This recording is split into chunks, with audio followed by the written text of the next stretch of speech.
সালাম দিয়ে শুরু করি। আসসালামু আলাইকুম।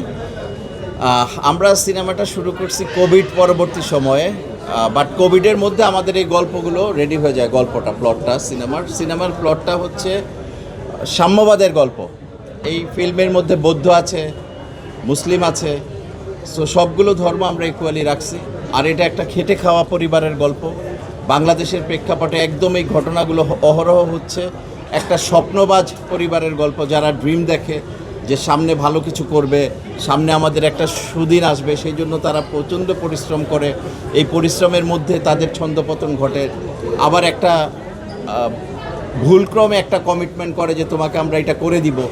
এই কমিটমেন্টের কারণে তাদের অনেক দূর পিছিয়ে আসতে হয়, এই ধরনের গল্প। আর কোভিডের মধ্যে পরবর্তী সময় আমরা যেহেতু করছি, তখন আমাদের অনেক আর্টিস্টরা ফ্রি ছিল, আমরা ফ্রি ছিলাম, পরিবেশটা একটু ঠান্ডা ছিল। আমরা এর মধ্যে কাজটা করে ফেলছি প্রায় 1 মাসের 45 ডেজে। আর যেটা আপনার প্রশ্ন ছিল যে 3 বছর কেন, সো আমাদের ফিল্মটা এডিট হয়েছে, ডাবিং হয়েছে বা কারেকশান হয়েছে, কালার কারেকশান সব কিছু ইরানে হয়েছে। এবং আমরা একবার করে দ্বিতীয়বার এটা আবার ফেস্টিভ্যালে পাঠাইছি। ফেস্টিভ্যালে আবার একটু লং টাইম লাগে, হ্যাঁ। সো রিলিজের আগে আমরা এই ফেস্টিভ্যালগুলোকে কভার করে আসছি। তার উপরে আমরা যখন 1 বছর আগে আমাদের ফিল্মটা রেডি হয়ে গেছে, বাট আমরা রিলিজ দেই না এই কারণে যে 1 বছর না, প্রায় 1.5 বছর আগেই হয়েছে। এর মধ্যে যে ফিল্মগুলো আমাদের আসছিল সেগুলো সবগুলোই মারপিটের ছবি, রক্তাক্ত জিনিসের ছবি, সংঘর্ষের ছবি, যেগুলো আমরা চাইনি যে আমাদের যেই সেন্টিমেন্টের পিপল, আমরা যেই চিন্তায় ছবিটা বানাইছি, ওই রক্তাক্ত একটা ঘটনার মধ্যে আমরা এই জিনিসটা প্রেজেন্ট করতে চাইনি। আমরা বারবারই ফিল্মটা নিয়ে চিন্তা করছি, সেন্সর নিয়ে রাখছি, কিন্তু আমরা পিছিয়ে গেছি যে আমরা এই সময় ছবিটা দিব না, যেখানে মারামারি কাটাকাটি একটার পর একটা মারামারির সিনেমা আসতেছিল। আমাদের সিনেমাটা হচ্ছে সম্পূর্ণ খোল একটা জিনিস, যেটা আপনারা দেখলেই বুঝতে পারবেন, সামাজিক ছবি, সামাজিক ধারণার ছবি। এই কারণে আমরা একটু পিছিয়ে সিনেমাটা দিচ্ছি।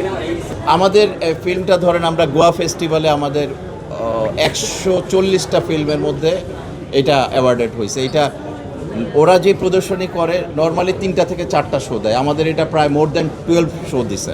পাবলিক ডিমান্ড, কারণ আমাদের যে ভাষাভাষী মানুষগুলো আছে কলকাতার, ওরা যায়।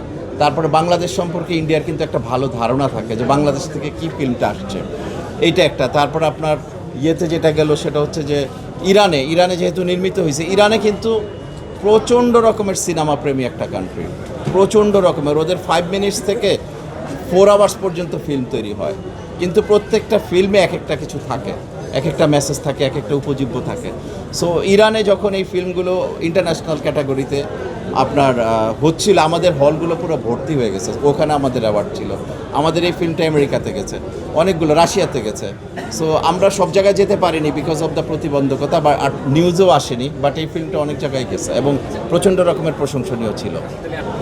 Good question. আমাদের প্রচারণাটায় আমরা আসলে আমাদের যে মেইন থিমটা, এটা হচ্ছে গল্পের প্রচারণাটা আমরা ডিজিটাল মিডিয়াতে করার চেষ্টা করছি। আর আমাদের ফিল্মটা হচ্ছে, আমরা যেটা বলছি যে আমরা অনেক ধুমধারাক্কা, অনেক শো অফের মধ্যে দিয়ে যেতে চাই না, যে 100 কোটি টাকার বাজেটের ছবি, 50 কোটি টাকার বাজেটের ছবি, আমরা 5 দিন ধুমধুম করে মাইকিং করব, করব, এইটা আমরা আসলে করতে চাইনি।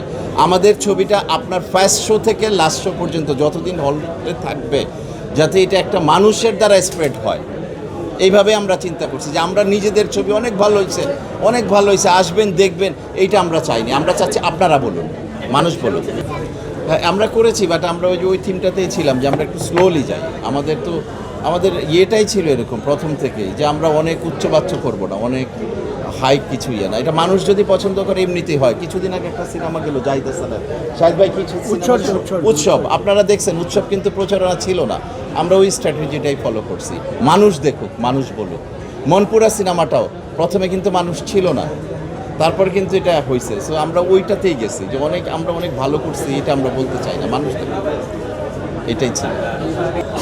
জয়া তো সুপার আর্টিস্ট, এটা বলার কোনো অপেক্ষা রাখে না। যে কোনো চরিত্রের জন্যই উনি পারফেক্ট, ওনাকে যেটা দিবেন সেটাই। আর আমি যেটা হয়েছে, আমাদের প্রিপারেশনটা ছিল, আমরা স্ক্রিপ্টটা আগে পেয়ে গেছি, আমি একটু সময় নিছি আমাকে গোছানোর জন্য। আমার যে ক্যারেক্টারটা আমি করছি, আমি ক্যারেক্টারের মধ্যে ঢোকার জন্য একটু টাইম নিছি। এবং ওনার সাথে যেই আর্টিস্ট হিসেবে যেই কোঅর্ডিনেশনটা, এটা ভালো ছিল, কারণ আমরা আলোচনার মাধ্যমে করছি। উনি আমাকে গাইড করছে, আমি ওনাকে ফলো করছি। আবার আমার ডিরেক্টর যে ছিল মুর্তজা আতাশ জামজাম, সে 24 আওয়ার এটার ভিতরেই ছিল এবং সে সবসময় আমাদেরকে বলছে আমি এইভাবে চাই না ওইভাবে চাই ওইভাবে চাই না ওইভাবে চাই। আমরা অনেক কিছু যেমন জয় আমাদের জন্য কোনো ম্যাটার না, আমরা মেকআপ টেকআপ আমি নেই না এমনি তো, বাট জয়ার মতো একটা আর্টিস্ট আপনারা যাকে গ্ল্যামার গার্ল হিসেবেও জানেন, সো সে কিন্তু দেখেন পুরো মেকআপ ছাড়াই সিনেমাটা করছে। This is like a compromise sacrifice from her side. So একটা আর্টিস্ট যেই চিন্তাগুলো করে চেতনাগুলো নিয়ে ইয়ে করে সেটাও তার মধ্যে ছিল এবং আমরা দুজন খুব ভালোভাবে কাজ করছি, আমাদের কোনো গ্যাপ ছিল না আন্ডারস্ট্যান্ডিংয়ে।